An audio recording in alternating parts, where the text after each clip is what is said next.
ఒక్కసారి ఊహించుకోండి, గోదావరి నడుమనే 58 అడుగుల గోదావరి మాత నిలబడితే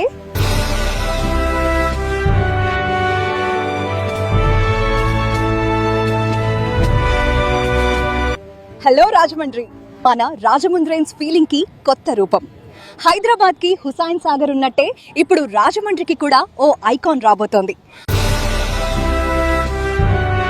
రోడ్ కమ్ రైల్వే వంతెన మరియు హావ్లాక్ వంతెన మధ్య గోదావరి మధ్యలో 58 అడుగుల గోదావరి మాత విగ్రహం.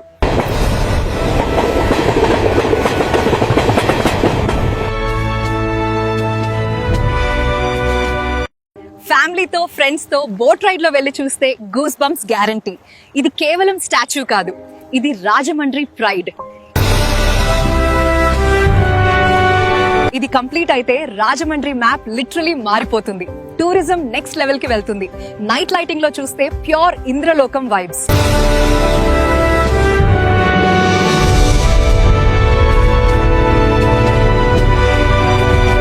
మన గౌరవ ప్రధాని నరేంద్ర మోదీ గారు, ముఖ్యమంత్రి నారా చంద్రబాబు నాయుడు గారు, ఉప ముఖ్యమంత్రి పవన్ కళ్యాణ్ గారు, మంత్రి నారా లోకేష్ గారు మరియు పర్యాటక శాఖ మంత్రి కందుల దుర్గేష్ గారు, వీరి అందరి విజన్ ఒక్కటే, మన ఏపీని ఒక టూరిజం హబ్ గా మార్చాలి. రాజమండ్రిని గ్లోబల్ మ్యాప్ మీద సగర్వంగా నిలబెట్టాలి.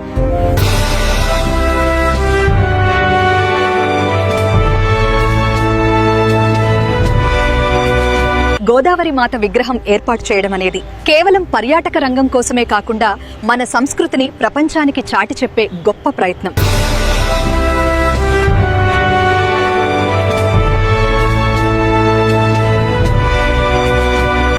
గోదావరి మాత సాక్షిగా ఆంధ్రప్రదేశ్ ఖ్యాతిని ప్రపంచ స్థాయికి చేర్చే ఒక మహా సంకల్పం ఇది.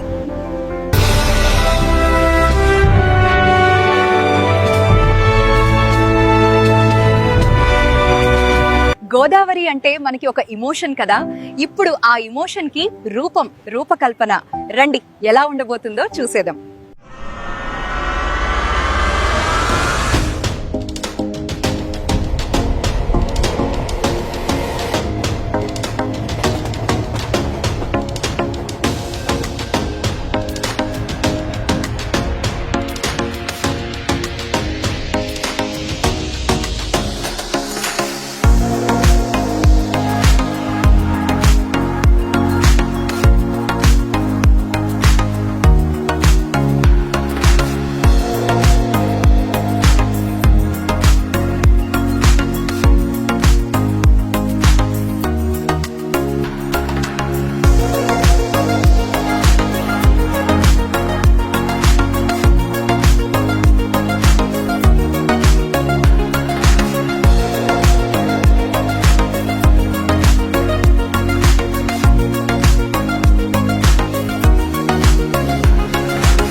చూశారు కదా ఎలా ఉంది.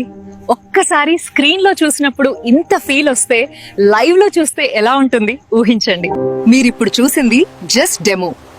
అది కంప్లీట్ అయితే ఇండియా మ్యాప్ లో రాజమండ్రి హైలైట్ అవుతుంది.